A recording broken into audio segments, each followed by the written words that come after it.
감사합니다. 할렐루야, 우리 예배 오신 여러분들 환영하고 너무나도 축복합니다. 오늘은 약은 약사에게, 그럼 죄는 누구에게? 라는 제목으로 함께 말씀을 나누려고 하는데요. 여러분, 한 주간 한 구절 묵상 잘 진행하셨나요? 여러분, 감사합니다. 여러분, 어땠나요? 그 모닝글로리 좋았어요? 감사합니다. 여러분, 이번 주에도 계속 진행이 됩니다. 그리고 지금 저희가 지난주에는 목사님과 부장 선생님들이 하셨지만 이번 주에는 스태프들이 진행을 해요. 그리고 그 다음 주에는 임원단이 진행하고 그 다다음 주에는 여러분의 목소리로 진행하려고 합니다. 그래서 좀 더 광고 시간에 주보 잘 보시면 뒤에 QR코드가 있거든요. 거기 일일 진행자를 모집하고 있는데 함께 우리 말씀을 나누고 목소리를 함께 나눌 귀한 친구들을 모집하고 있으니 함께 한 구절 묵상을 나눴으면 너무나 좋을 것 같습니다. 그래서 지난주에 이어서 이번 주도 오늘도 한 구절 묵상을 함께 말씀을 나누려고 하는데요. 이번 주 이제 말씀을 쭉 보면서 전도사님이 어떠한 말씀을 전하면 좋을까 좀 고민을 많이 해보다가 쭉 말씀을 읽어보니 딱 한 가지 질문이 떠오르더라고요. 그 질문이 바로 뭐였냐면 예수님은 대체 누구인가? 예수님 대체 어떠한 분이신가? 그 하나님은 대체 어떠한 분이신가라는 질문이 던지기 시작했습니다. 그래서 오늘 말씀 안에 가운데서 예수님이 누구이신지, 하나님이 어떠한 분이신지, 그리고 오늘 어떠한 말씀을 전하고 싶으신지 함께 말씀을 보며 나아가려고 합니다. 우리 첫 번째 제목 혹시 보일 수 있나요? 우리 함께 읽도록 하겠습니다. 시작. 네, 마태복음 8장 3절과 마태복음 9장 6절의 말씀입니다. 함께 읽도록 하겠습니다. 시작. 예수께서 손을 내밀어 그에게 대시며 이르시되 내가 원하노니 깨끗함을 받으라 하시니 즉시 그의 나병이 깨끗하여진지라. 그러나 인자가 세상에서 죄를 사하는 권능이 있는 줄을 너희로 알게 하려 하노라 하시고 중풍병자에게 말씀하시되 일어나 내 침상을 가지고 집으로 가라 하시니. 아멘. 8장은 이번 주 월요일 날 나왔던 말씀이고요. 9장은 이번 주 화요일 날 나왔던 말씀입니다. 이 말씀들을 보게 되면 두 명의 인물이 나오는 걸 알 수가 있어요. 첫 번째는 나병 환자, 두 번째는 중풍 병자입니다. 우리 나병 환자 같은 경우 혹시 여러분 아시나요? 나병 환자 어떤 병을 가지고 있는지? 이제 나병 환자가 여러분 간단히 말하면 피부병입니다. 그래서 전염률이 되게 높았어요. 그래서 우리가 코로나 걸리면 이게 격리되는 것처럼 나병 환자들도 격리가 됐었거든요. 근데 그 시대에는 이 병을 치료할 수 있는 방법이 없어가지고 굉장히 세심하게 관리를 했던 병자들이었습니다. 근데 어느덧 시간이 지나고 나다 보니까 이 병을 도저히 치료할 수 없다 보니까 그들을 점점 뭐라고 부르게 되냐면요, 부정한 자라고 부르게 됩니다. 죄인이라고 막 얘기를 해요. 그러면서 그들이 만졌던 모든 것들이 다 부정해진다라고 이야기해요. 왜냐하면 그 피부병이 전염률이 높기 때문에 함부로 뭔가를 만졌다가 다른 사람이 그 자리에 뭐 만지거나 하게 되면 똑같은 병을 옮게 되니까 부정한 자가 어떤 걸 만지면 부정하게 된다라고 사람들이 이야기하고 다녔습니다. 그런데 이 나병 환자에게 오늘 예수님께서 한 가지 기적을 보여주세요. 그게 어떠한 거냐면요, 바로 나병 환자가 깨끗하게 바뀌는 사건입니다. 아까 나병 환자 잠깐 설명했을 때 이야기 나왔잖아요. 나병 환자가 만진 그 부정 환자가 만진 게 다 어떻게 된다고요? 다 부정하게 변한다고요. 근데 예수님께서 그의 손을 잡으시면 그를 깨끗하게 만드시거든요. 그러니까 그런 거예요. 분명 부정한 자가 예수님을 만졌을 때 예수님도 분명히 부정한 자가 되어야 되는 거예요.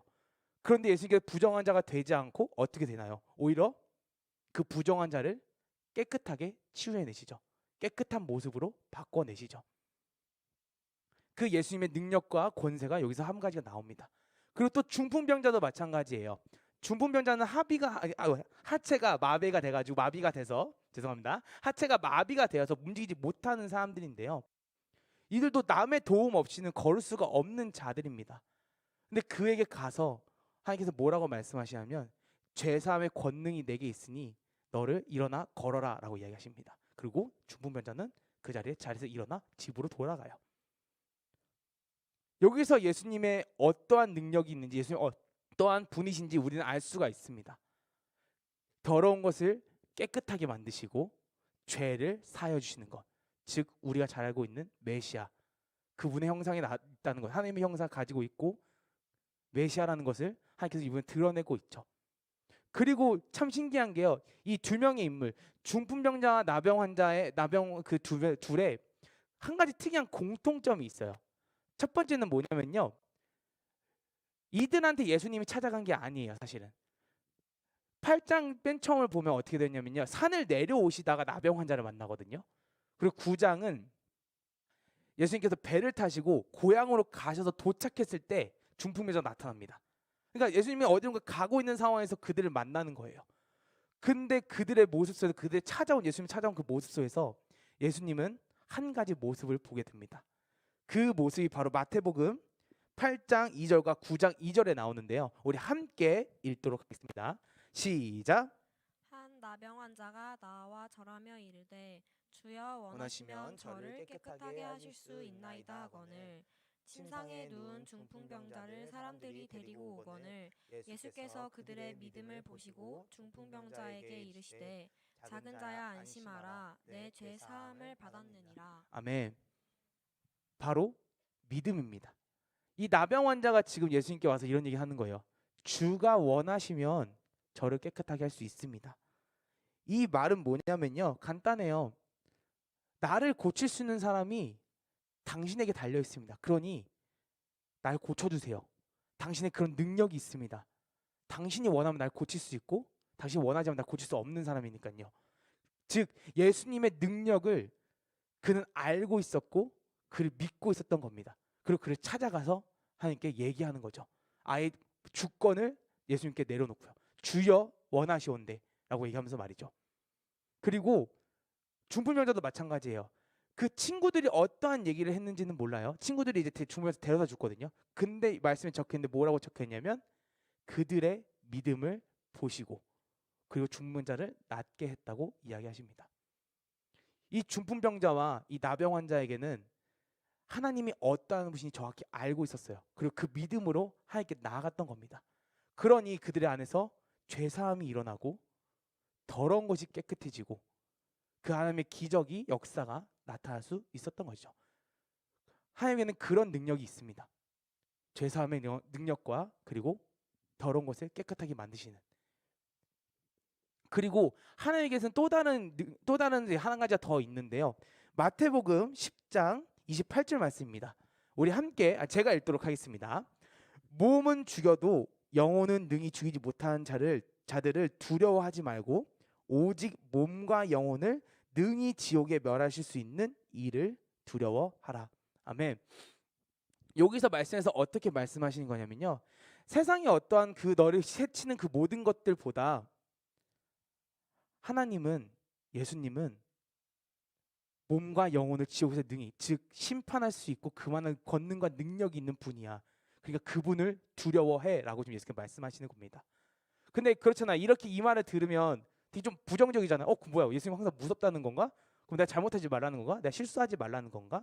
근데 여기서는 예수님께서 다른 것을 알려주시려고 하고 계시는 거예요. 그래서 그것을 알기 위해서 우리 한번 좀 생각해봤으면 좋겠는데요. 여러분 어떨 때 두려워하시나요? 또 어떤 환경이 있을 때 여러분 두려워하시나요?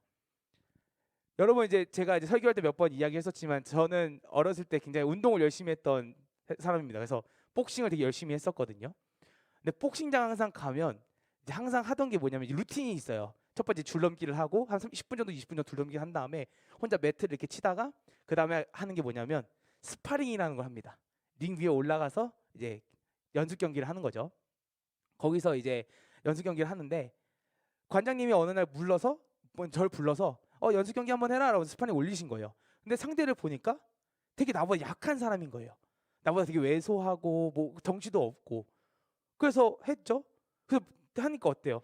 하나도 안 무서웠거든요. 그리고 자연스럽게 제가 이겼어요. 왜냐하면 체급을 이길 수가 없었거든요. 그래서 자연스럽게 당연히 이겼죠.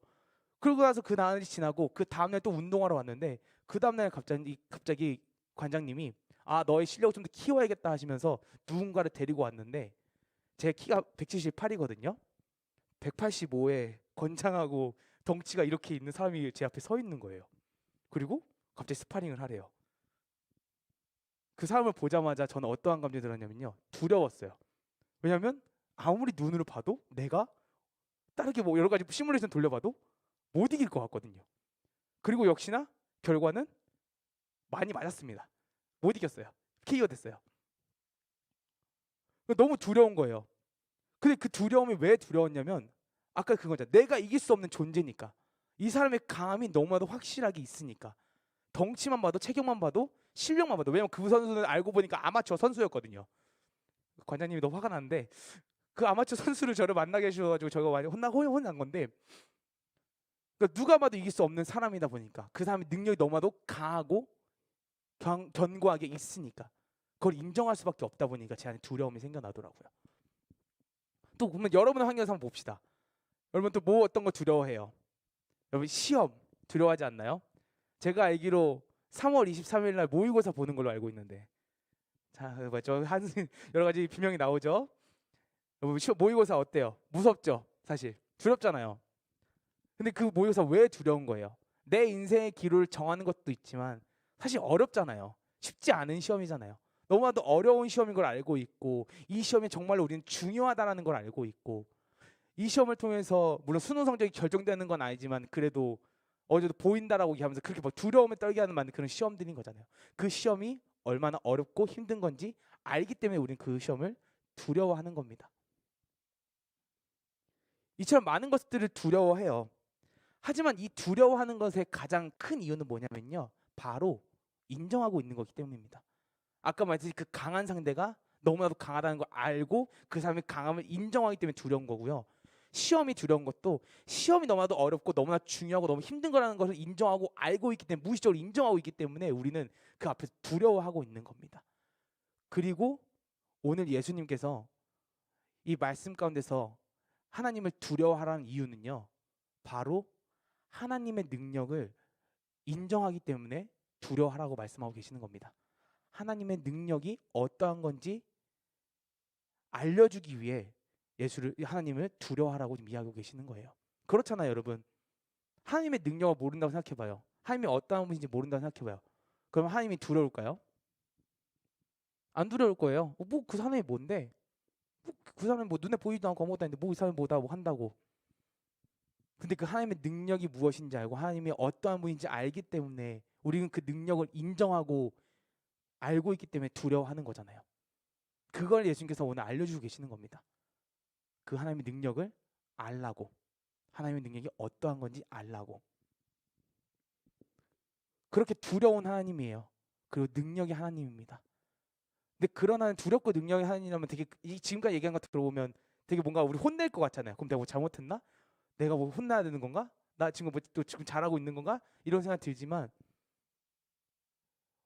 그 두렵고 능력이 하나님께서 오늘 말씀 안에서, 오늘 본문 말씀 안에서 지금 이렇게 이야기하고 있으십니다. 우리 두 번째 주제 한 번만 띄워주시겠어요? 네, 함께 읽도록 하겠습니다. 시작.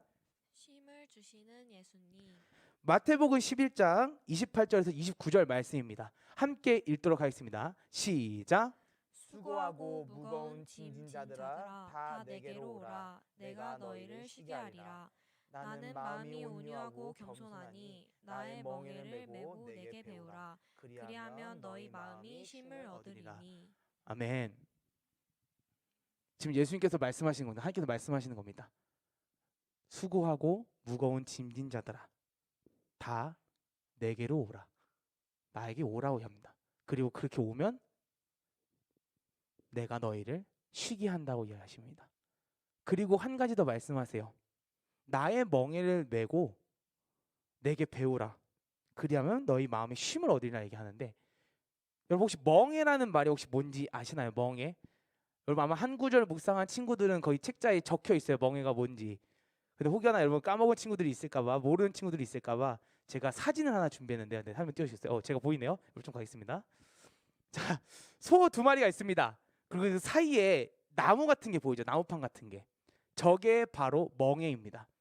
저기 이제 고리에다가 뭐 괭이 같은 걸 걸면 밭을 갈 때 쓰는 거예요.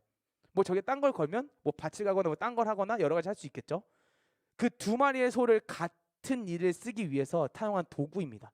때로는 이 멍에가 소에게 달아가지고 뭐 마차를 끌기도 하는데요. 대부분의 멍에는 저렇게 생겼어요. 그래서 멍에의 주된 조대에 사용하는 건 뭐냐면 너무나도 어려운 일을 소 두 마리가 함께 할 수 있도록 이끌어주는 겁니다. 도와주는 도구인 겁니다. 그런데 아까 예수님께서 하나님께서 말씀하셨잖아요. 수고하고 무거운 짐진 자들아 다 내게로 오라. 그리고 나의 멍에를 메라. 이 말은 뭐냐면요. 그 무거운 짐을 같이 지겠다고 하나님께서 말씀하시는 겁니다. 그 두려운 하나님이, 그 능력의 하나님이, 그 무서운 하나님이 우리한테 이야기하는 것이 아니라 딱 한마디 얘기하시는 거예요. 그 힘든 거 어려운 거 내가 같이 져줄게. 나와 함께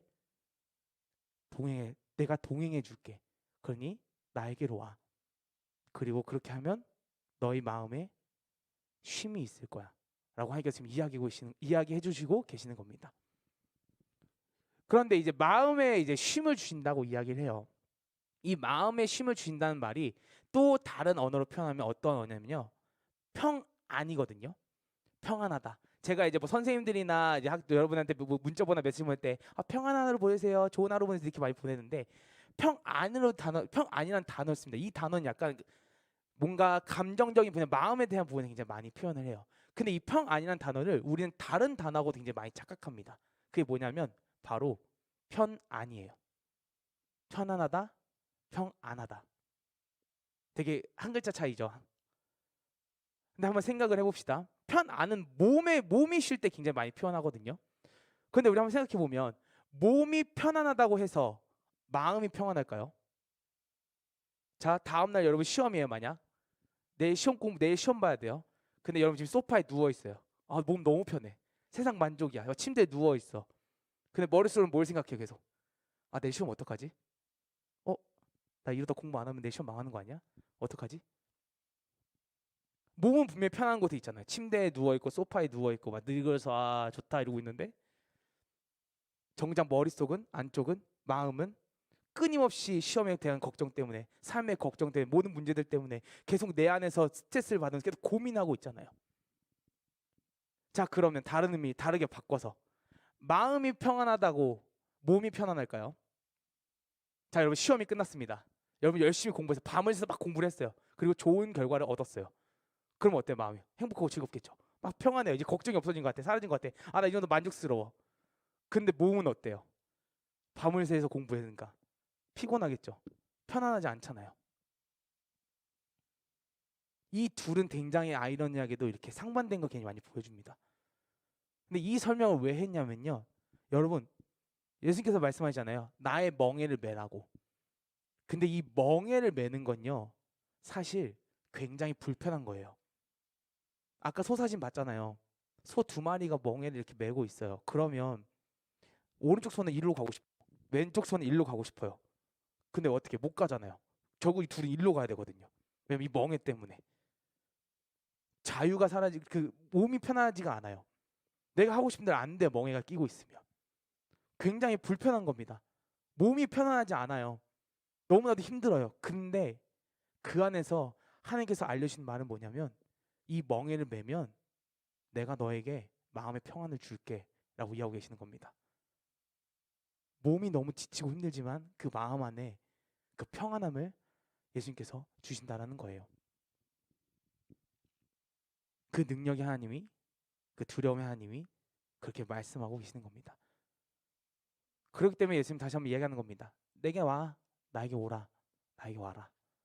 그 힘들고 어려운 지친 거 같이 해줄 테니 이 멍에를 힘들고 이 어려운 그 멍에를 같이 지고 너의 마음에 평안함을 줄게. 그 나에게로 와라 라고 이야기하고 계시는 겁니다. 그리고 이 예수님께 나아간다라는 것은 다른 말로 표현하면 어떻게 표현할 수 있냐면요. 바로 말씀 앞으로 나아가는 겁니다. 우리 세 번째 주제 한번 보여주시겠어요? 우리 함께 읽도록 하겠습니다. 시작. 네, 요한복음 1장 1절과 14절 말씀입니다. 함께 같이 읽도록 하겠습니다. 시작. 태초에 말씀이 계시니라. 이 말씀이 하나님과 함께 계셨으니 이 말씀은 곧 하나님이시니라.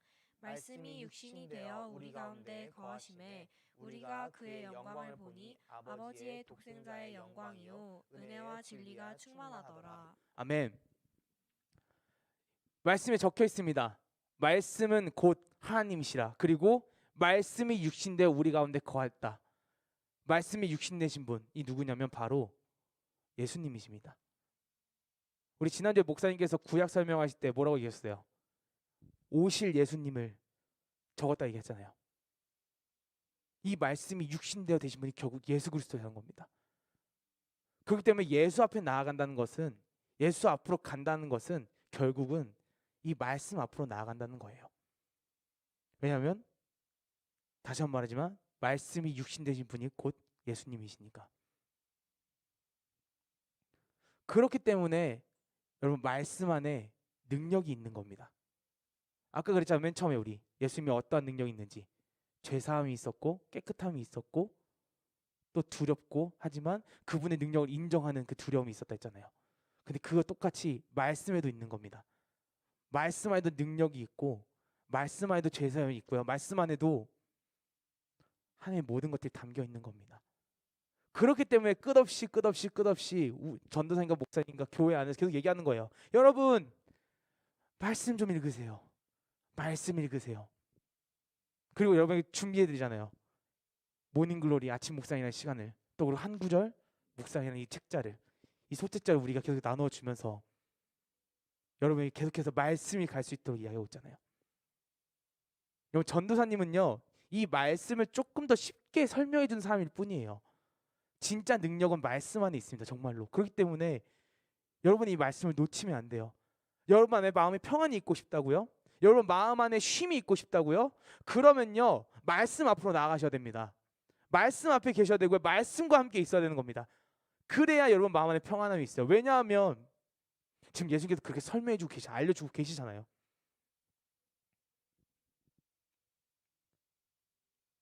그렇기 때문에 여러분 그 말씀과 함께 동행하는 삶을 살기 원합니다. 여러분의 말씀이 인생의 이정표가 되길 바랍니다. 물론 쉽지 않아요. 사람이라는 게 습관이 생기려면 3개월인가 6개월인가 걸린다고 저번에 한번 봤던 것 같은데, 죄송해요. 약간 저도 잘 기억은 안 나는데, 이 말씀을 꾸준히 보는 게 참 쉽지 않다라는 걸 알아요. 어려워요. 하지만 믿었으면 좋겠습니다.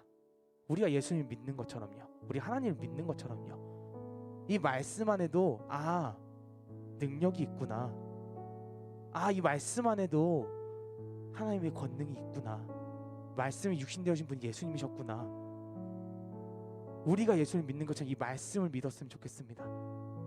지난주 말씀 묵상 못했다고요? 한 구절 못했다고요? 괜찮습니다. 아까 맨 처음에 얘기했잖아요. 내일도 합니다. 다음 주도 합니다. 다다음 주도 해요. 끊임없이 여러분 말씀을 볼 수 있는 기회는 수없이 존재할 겁니다. 그 한가운데서 그 말씀을 믿고 이 말씀을 의지하며 그 안에서 쉼을 누리며 나아가는 우리 귀한 고등부 친구들이 되기를, 귀한 MZ세대가 되기를, 세상에 끌리는 MZ가 아닌 MG가 되기를 간절히 바라고 소망합니다. 우리 한번 자리에서 나눠볼까요? 우리 함께 찬양했으면 좋을 것 같습니다. 주께 가까이라는 찬양입니다. 이 찬양의 가사처럼 주님, 제가 주님 말씀에 가까이 있기 원합니다. 주님에게 더더욱 함께 있기 원합니다. 주님만을 원합니다라고 고백하면서 나아갔으면 좋겠습니다.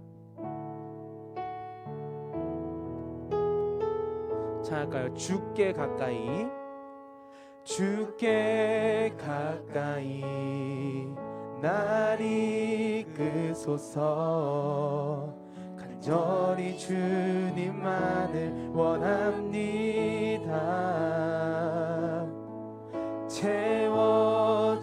채워주소서.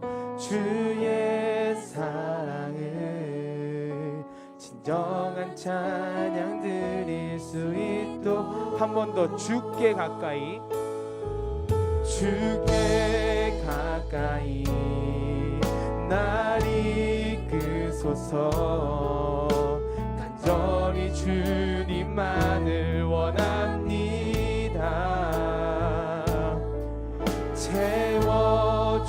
채워주소서. 주의 사랑을 진정한 찬양 드릴 수 있도록. 목마른 나의 영혼, 목마른 나의 영혼 주를 부르니 나의 맘 만져 주소서. 주님만을 원합니다.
기도하며 나아갑시다.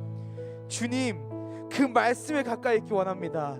온전히 주님만을 원합니다. 주님만을 바라보기 원합니다. 우리가 다른 것이 있는 것이 아니라 우리 곁에 온전히 주님만을 바라보며 주의 멍에를 메고 함께 가기 원합니다.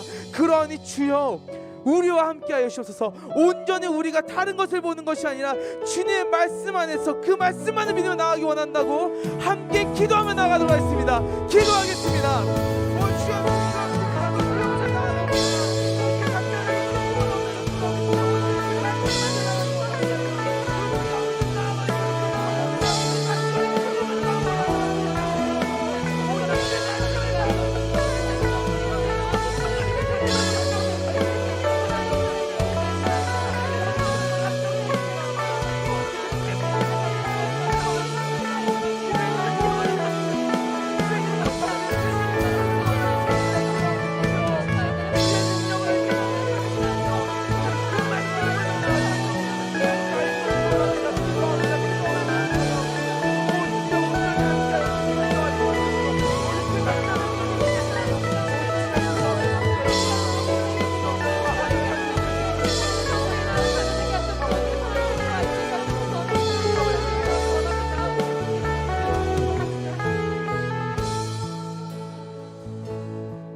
주님 간절히 바랍니다. 주님의 말씀을 더더욱 가까이 있기 원합니다. 주님의 말씀에 더더욱 향해 있기 원합니다. 저희 옆에 다른 것을 두는 것이 아니라 그 능력의 하나님이신, 그 구원의 하나님이신, 온전히 우리를 사랑하시는 그 하나님만을 내 옆에 두기 원합니다. 주님, 그러하오니 함께하여 주시옵소서. 지금 저희를 포기하지 말아 주시옵시고 끝까지 붙어 주시옵소서. 마음에 불안함이 너무 많다면 주님, 그 멍에를 함께 지셔서 이 마음 안에 쉼을 허락하여 주시옵소서. 그 쉼을 허락하신 그 마음으로 다시 한번 주님께 나아가고 주님의 삶을 살아가는 귀한 고등부 친구 될 수 있도록 함께하여 주시옵소서. 세상을 따라가는 것이 아니라 주님을 붙잡아 살아가는 귀한 고등부 친구 될 수 있도록 함께하여 주시옵소서. 너무나도 감사드리며 사랑이시고 우리의 주인 되시고 우리의 모든 것 되신 예수님으로 기도드렸습니다.